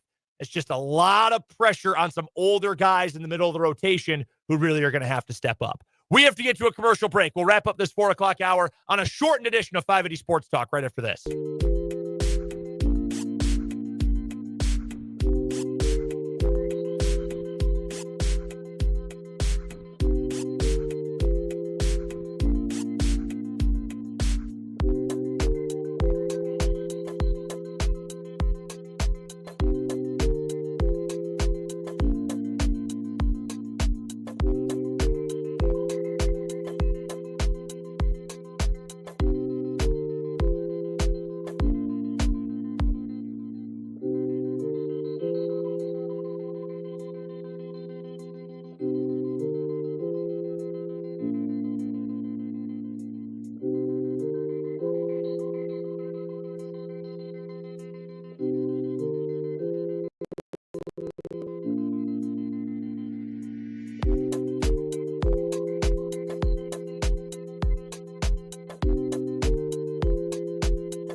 Final few moments of this 4 o'clock hour. We're off at 5:45 today here on 580 Sports Talk because we've got coverage from Westwood 1 of the NCAA tournament coming up this evening. Fun night slate on deck. KU will be playing coming up tonight as the Jayhawks take on the Arkansas Razorbacks. We'll get you our final thoughts and predictions for that game. We've got our 580 Sports Talk headlines. We've got a final word. All that coming up in the final 45 minutes today of What Is Wrong With You. Plus, we will get to your texts on the text line 785-272-9429 and your comments from the YouTube feed as well. We're back after the news to wrap up this shortened edition on the opening day of the tournament of 580 Sports Talk.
it's the final 45 minutes.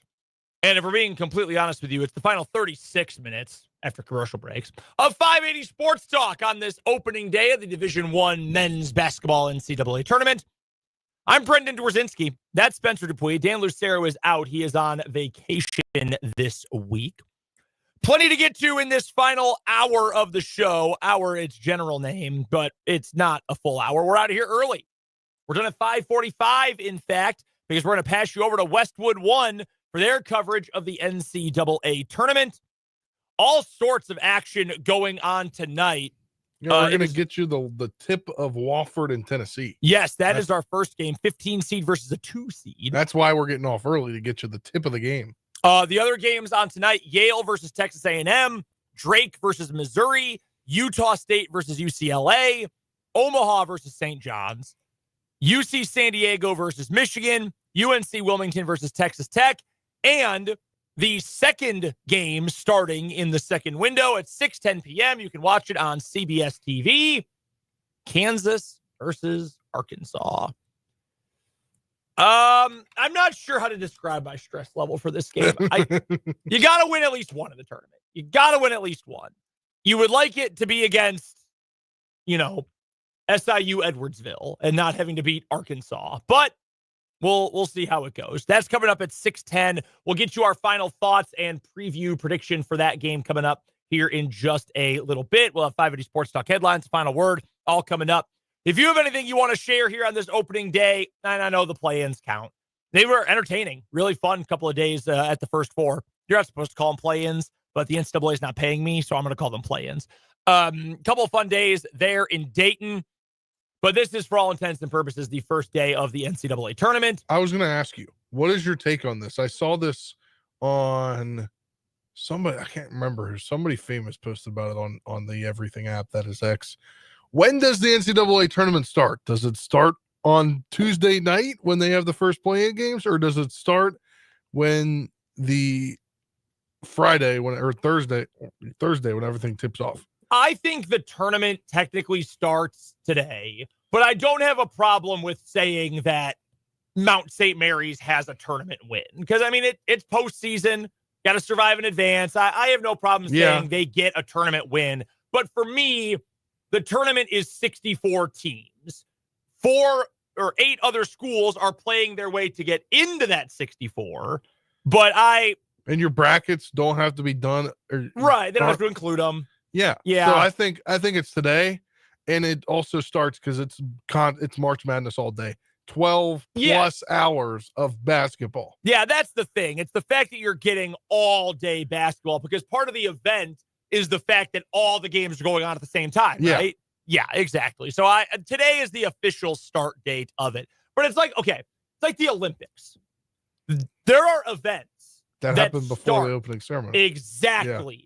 They still count as the Olympics. If you win a gold medal the day before you qualify for the medal rounds or whatever, the day before the opening ceremonies, you still won an Olympic event. Yeah. But the Olympics start, for all intents and purposes, with the opening ceremony. I feel kind of the same way about the NCAA tournament. 2 games going on right now. Let's see. One of them, in fact, they're both blowouts right now. Under 2 minutes to play between BYU and VCU. How about the BYU Cougars? They are smoking VCU. Score right now, 75-60 Cougars over the Rams. And Gonzaga up on Georgia, big 62-43. That game still has 13 minutes to play. Make it a 17-point game now, but still 13 minutes to play in that game. Gonzaga has been in control pretty much from the very, very early moments of this game today. Again, we'll talk more tournament later on. We'll get you our preview for KU. We are also on late tomorrow. We should note that today is a short show by 15 minutes. Tomorrow is a short show by probably about an hour and 15 minutes, because we are going to have coverage right here on 580 WIBW of the Kansas State women in action from Lexington, Kentucky, or are they in Louisville? I think they're in Lexington as well. Yeah, they're in Lexington. Okay, it is in Lexington. Thank you. From Lexington, Kentucky, for the NCAA Women's Basketball Division I tournament. Coverage begins at 1 o'clock. The Wildcats will tip off at 1:30. So we'll be on the air somewhere around 4, and we'll be off again tomorrow at 5:45 at the end of the show to get you out to Westwood 1. I would give a projection because I've been doing the 1:30 ag thing. Mm-hmm. I had to make some projections during the Big 12 tournament.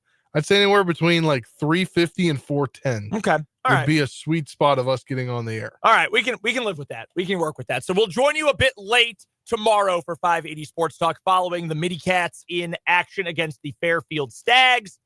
And then we're off for Westwood 1. But tomorrow, we'll, of course, do our whips around the NCAA tournament, let you know what's going on around March Madness. We'll talk to Matt Derrick still. He's going to join us. Spencer found an interesting note about the Chiefs' cap situation after their signings that have processed so far. What more flexibility does Kansas City have to do anything else? We'll get to that. Plus your calls, your texts, your YouTube comments, all tomorrow on 580 Sports Talk. By the way, Gonzaga now up by just 16, and Georgia's got the ball again. Madness, man.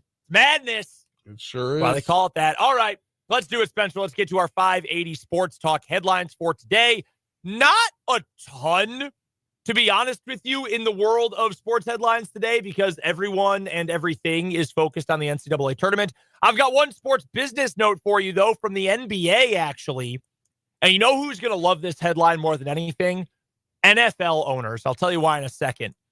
But according to sources, billionaire Bill Chisholm, a managing partner at Symphony Technology Group, has agreed to buy the Boston Celtics for $6.1 billion.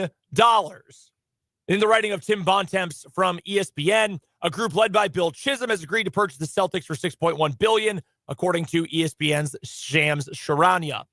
That would surpass the price paid by the Josh Harris Group to buy Spencer's Washington Commanders back in 2023 as the most paid for a franchise in North American sports history, and it easily surpasses the value that it takes to buy an NBA team. The previous record was $4 billion. Matt Ishbia paid that to buy the Phoenix Suns back 2 years ago in 2023 as well. New ownership also includes Boston business leader Rob Hale, who currently has a share of the Celtics, as well as a gentleman named Bruce Beal Jr. I'm not going to pretend those people are important to me because they're not. The terms have not officially been disclosed, but the agreement was announced a little bit earlier on today. It is indeed going to happen. $6.1 billion. So why are NFL owners happy about this? Because that means everything's going up. Everything is going up. The Commanders went for $6.05 billion. That's what Josh Harris and his group paid to Dan Snyder. That's crazy to me that's going to be like the bottom barrel now. Everything is going to go higher than that. Like, think about all the problems that he inherited. Like, they need a new stadium. Mm-hmm. Their infrastructure at their practice facility is not good. Like, those are the NFLPA thing. Like, that was in the NFLPA report card, right? That their weight room, everything wasn't up to spec. Like, think about a team that has great, like an NFL team that has great building facilities. Yeah, no, you're spot on about that. And Washington is not typically thought of as the most valued team. I mean, they're up there because they've got a big fan base. They've got the Washington, D.C. market. They've got East Coast, it's also the land, too. Right. The land cost there. So think about other more valuable teams that are possibly going, like think about the Bears. They might go on the market at some point. What are the Bears going to net when they're eventually sold by the idiot McCaskey kids? More. I'm going to tell you that right now. They're going for more than $6.1 billion. I will guarantee you that right this second. If an NBA team is going for 6.1 and the Commanders went for 6.05, the next NFL team that sells is going to be over 7. I'll call my shot right now. It's going to be over $7 billion. If you ever dreamt of buying an NFL team, find a new dream. Because unless you are a billionaire listening to this show, in which case, hello, would you like to break me off something? The average person will never be able to do this. Yeah, I remember, or even dream of doing it. I remember when the Commanders were up for sale, and it was like Josh Harris has interest in buying the team, but he needs help. Like I think I remember there's like 20 something minority owners. That's wild. That's a lot. Yeah. So Yeah, that's a new high for American sports franchise valuation. $6.1 billion for the Boston Celtics. Did you see at the bottom of this article about this other billionaire that was trying to buy the team? Tell us about it. That's sad. I don't know how to say his last name. Steve Pagluccia? Sure. He said, here's my statement on today's news. And it's just a big statement about how sad he is that he didn't. Basically, they tried to recruit new partners, but they couldn't. And they're sad that they can't be the team, the group that buys those Boston Celtics after trying to work with the family of the ownership for almost 9 months. Get your money up, dude. Yeah, that sucks, but I'm not going to cry for a guy who is trying to buy the Boston Celtics given the price they just were able to pay to sell the team. I'm not going to cry for old Steve Pagluccia or whatever his name is. Yeah. Sorry, Steve. You know what I can't buy right now? Eggs. Sorry if my heart doesn't break for you and your buddies that you can't buy the Boston Celtics without a few other billionaire friends. Yeah, I'm stressing about fixing my car, and you're stressing about buying the Boston Celtics. I got to start paying for daycare in 2 weeks, buddy boy. Ooh. Boo freaking who, Steve? Boy, I'm so sad about this. I bet you freaking are. Get over yourself. Spencer, what's your first headline? Yeah, let's stay in the sports business media landscape here. This just coming down from Cord Cutters News, posted the story, but it's by the Athletics' renowned media reporter Andrew Marchand on his Marchand Sports Media podcast. Negotiations between ESPN and the NFL over the potential acquisition of NFL media are gaining steam, with fresh details emerging that suggest a blockbuster deal could be on the horizon. ESPN might shell out as much as $2 billion to bring NFL media under its umbrella, a move that could also see the NFL taking an ownership stake in the network. With ESPN gearing up to launch a direct-to-consumer app this fall, the timing couldn't be more critical, and the stakes couldn't be more higher. So I'm going to tell you this right now. NFL Network's going to suck. Yeah. Like, first of all, there's no way you're going to have 4 insiders. So here's the thing. Think of the people pleasers in your life. You know the type, the people pleasers, right? Who can't say no. Yeah. No, I'll watch your kids this weekend. Oh, you need me to mow your grass the weekend after? Yeah, I can handle that. Oh, well, the weekend after that, I was going to take some time with my family, but yeah, I can watch the kids again.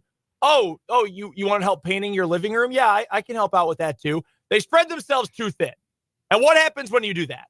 Well, that paint job you promised, it's going to suck. When you're watching the kids, you're not actually watching them. You're just turning on Paw Patrol or whatever and sitting them in front of the TV. Your ability to do all of those things is lessened when you spread yourself out too thin. If you're ESPN, you're Disney, and you're saying, oh, we're going to do all of our own stuff, and then we're also going to acquire all this NFL media stuff, and we're going to do all their morning programming and daytime and nighttime programming and game broadcasts, and then all of our stuff too, and we're going to condense the staffs and everything, it's all just going to become weaker. So this is not going to end well in terms of the product for the fans. I know, it's shocking to think. The consumer, the fan, going to end up with the short end of the stick. I can't believe it personally. I'm shocked by it. And I mean, they're like they're probably going to end up letting half the people go. Oh, I'm sure they will. Guess what? If they kept NFL Network, if they kept the linear channel, right? Mm-hmm. They would just merge their NFL Live crew with the NFL Network crew. And guess what? ESPN already has Adam Schefter. See ya, Ian Rappaport. See ya, Tom Pelissero. See ya, whatever, Garofolo. Yeah, it's going to be bad. Fans are going to lose because fans always lose. You are the most important part of sports, and the owners always want you to lose. Just make sure you keep that in mind. The real question is, if they did, would NFL Plus be part of ESPN Plus? And how much would ESPN Plus go up by? Well, I pay for both, so I win in that case because I don't think they'll just stack one on top of the other. So if they merge it together, that's the one case in which I at least would win. Yeah, and they'll probably go up by like $10 or something. If you want ESPN Plus NFL Plus, I'll take. That's a lot of pluses. When are these companies going to come up with better names? Everything's plus. Plus. Paramount Plus. Hulu Plus. Come up with a better name. Be creative. There's got to be one person in these drab corporate offices who knows how to be creative about anything. I'm begging you. Something different than Plus. All right. That's enough about that. Let's stick with the NFL. A couple pieces of news and notes here on today's 580 Sports Talk headlines. How about an interesting quote from the newest Chiefs cornerback, Christian Fulton? This transcribed by Charles Goldman, who currently works for A to Z Sports, formerly of Chiefs Wire at USA Network or USA Today Network. Christian Fulton said regarding joining Kansas City, defense wins championships. Being a corner, I like to watch other corners in the league. They've got great corners in this scheme. It was a great fit to be put in this position. I think there is something to what he said. Do you think Jalen Watson has more value to the Kansas City Chiefs or on the open market? Chiefs. I think the Chiefs too. Yeah. I believe that as well. I think there are some players that you can find equal, like they're going to make a big impact regardless. Justin Reed, I think, is going to make the New Orleans Saints better right away next year. I do. I think he's that good of a player, that smart of a player, really high football IQ. I'm not saying Jalen Watson's not a good player or that he's an idiot or anything like that, but given his skill set, given his pedigree, all of those things, I think that he is more valuable to the Chiefs with his familiarity, his fit with exactly what Dave Merritt and Spags want, all of those things pooled together. That makes a lot of sense. So if you're Christian Fulton and you see, wow, this defense is putting all these guys in the exact right position to succeed, I want to be a part of that. He's going to get paid pretty handsomely too. 2 years, $20 million, 15 guaranteed. But players take notice. And I think Fulton, again, I made this comparison the other day, but it's very much reminiscent to me of when the Chiefs went out and got Bashaud Breeland a few years ago. Very similar kind of signing in my eyes. And I think this is going to work out. I love that move. Also from the NFL contract news today, the Houston Texans and edge rusher Danielle Hunter, per The Athletic, have agreed to a 1-year contract extension. So Hunter was under contract already for 2025. They've added another year, taking him through the 2026 season. The extension is worth $35.6 million. That makes him the second highest paid defensive end in the NFL, only behind Myles Garrett and his new gigantic contract. However, as part of the deal, Hunter is also receiving a raise this season to $32 million, which is going to change his cap hits over each of the next 2 seasons. Danielle Hunter, really good player. Paired up with Will Anderson, that's one of the best edge rusher duos, if not the best edge rusher duo in the entire NFL. That's good business by Houston. Keep your great players with you. And right now, Danielle Hunter is a great player. I think it is very, very, very smart of Houston to make sure he's with you for at least the next 2 seasons. That's good business. You got the money to do it, pay it out. Houston, clearly, unlike some other teams, and I can't even put the Bengals in this category now, considering what they're paying to Chase and Higgins. But if you've got the money to spend up front, get those signing bonuses out of the way, smooth out some of those cap hits, use it, man. Absolutely use it. That's clearly what Houston is planning to do here. Also, one other note from the NFL for me today, from Adam Schefter of ESPN. How about this for the Topeka product? The Browns have signed former Bears offensive lineman Tevin Jenkins, who's played in 45 career games with 38 starts at left tackle, left guard, and right guard combined. I guess he is signing as depth with the Browns. I thought he could have gotten a starting job somewhere, possibly Seattle. I thought that made a lot of sense. I know Dan would have been fired up about that for his Seahawks. The Browns already have 2 starting guards that are pretty much nailed on, and Bitonio and Teller. So I'm not 100% understanding this move for them.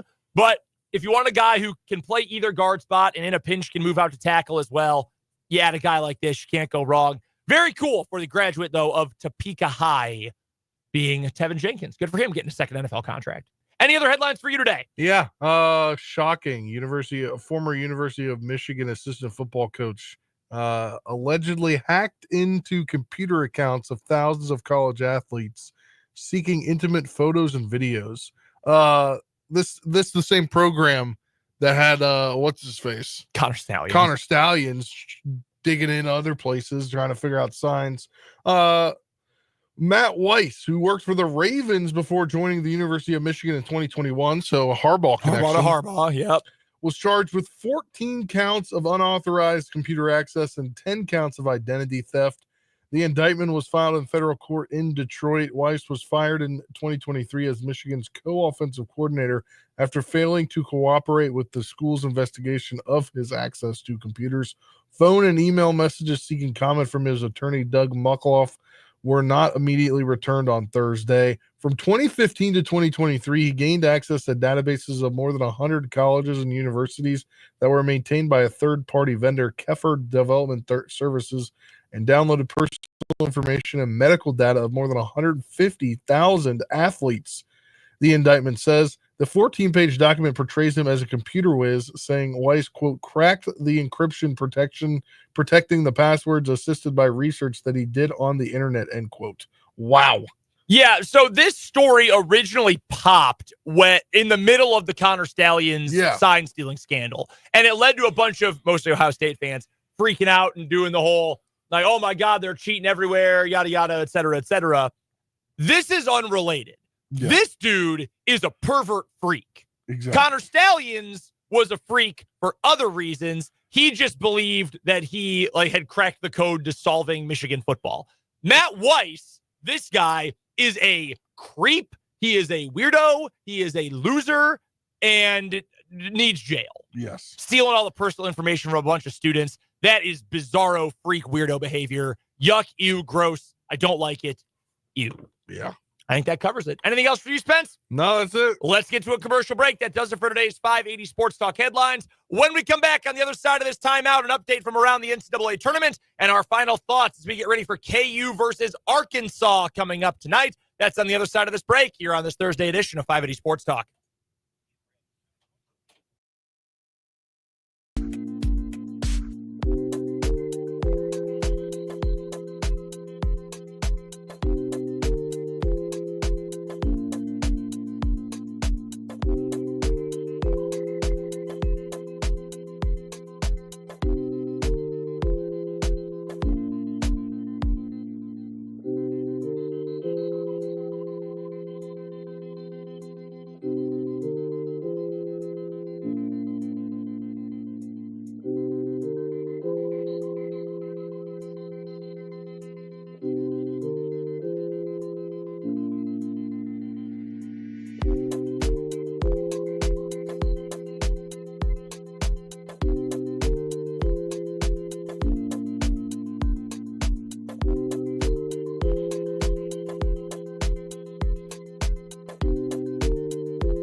I would like to get to two things here really quick before we talk about the Kansas Jayhawks, if that's all right with you, Spencer.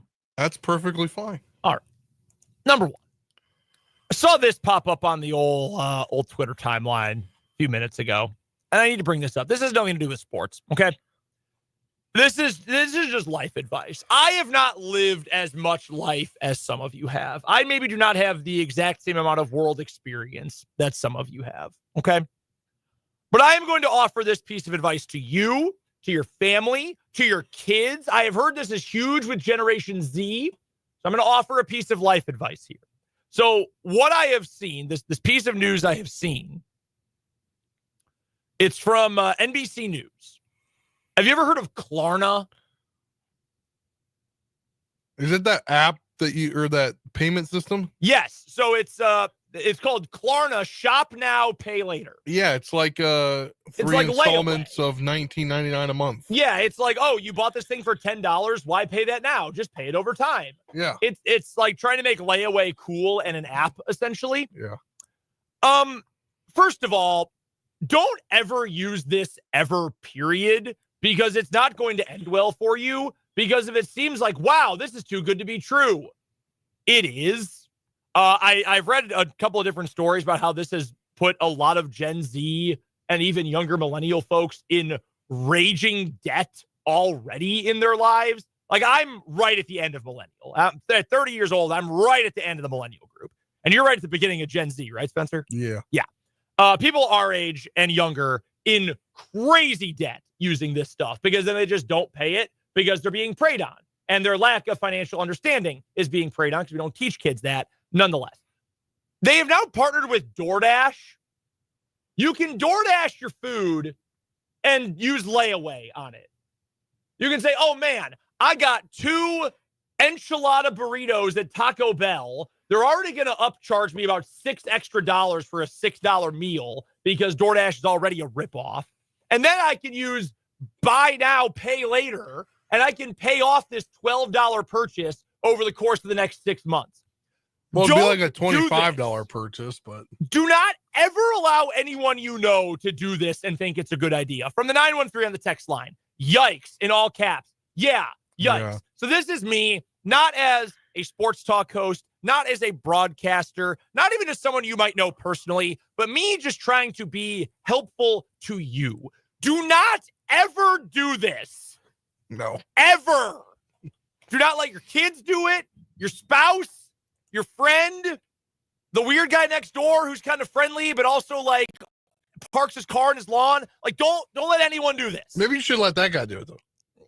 He might just do it anyway. Yeah. Just a piece of advice. Do not ever do this. One other note, if you're a KU fan, you might remember the name Marcus Adams Jr. He was part of the recruiting class a couple years ago for KU. Then he signed, but then never showed up to campus. He had some family problems he was working on. Then he ends up committing to Gonzaga. Then he never ended up playing at Gonzaga. And then he ended up committing to BYU, where he only played 1 game. Then he transferred out of BYU and ended up at Cal State Northridge. He is entering the transfer portal again. Big body, 6'8", just a sophomore. Averaged 16 points a game this past year at Cal State Northridge. Spencer, that is 5. It is about to be 5 commitments or signings in 2 years of eligibility. He played in last season at BYU, this season at Northridge. He's about to be on his 5th school. And I know he had some family problems, but man, you got to pick one. Just sit and stay for a while. How old is he? He's young. I mean, he's not like 22? No, he's probably about 21, I'd guess. Okay. Yeah. No, he just bounced all over the place. Yeah. Just draw the transfers out there. I would just, pick a school. Yeah. It's going to be easier for you in the long run. Real quick, because we have to get to a break here, Spencer. Final prediction for KU versus Arkansas tonight. Well, I did see, according to our guy, Michael Swain of Fog.9 24/7 Sports, they are trotting out the same lineup, Harris, Mayo, Griffin, Adams, and Dickinson as the last time. Yep. I think they'll win tonight. I don't know about tomorrow or about Saturday. I think it'll be a good game, but I think they'll win. Tonight? Yeah. Yeah, I think KU gets it done as well tonight. Arkansas is really athletic. I don't think they're good. I mean, they're a 10 seed over after all. But I do think that athleticism is going to give KU problems. Not having Thero out there is hard for them. That's not a good spot to be in if you're them. So I'm going to take KU. 79-75 is the final score I'm going to give you. I don't know that it will be a pretty game, but I think the Jayhawks get it done. Just got to get one. I'm expecting a loss to St. John's on Saturday. That's fine. Just get one of these wins in the tournament, and I'm going to feel okay. I think the Jayhawks have just enough to do it. Plus, 2025, which coach are you taking, Bill Self or John Calipari? I'm taking Bill Self with a bullet. No question about that. One more break to get to, then we'll wrap up today's edition of 580 Sports Talk with the final word.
Wrapping up 580 Sports Talk on this Thursday, first day of the NCAA tournament. Let's get you a final word, Spencer Dupuis.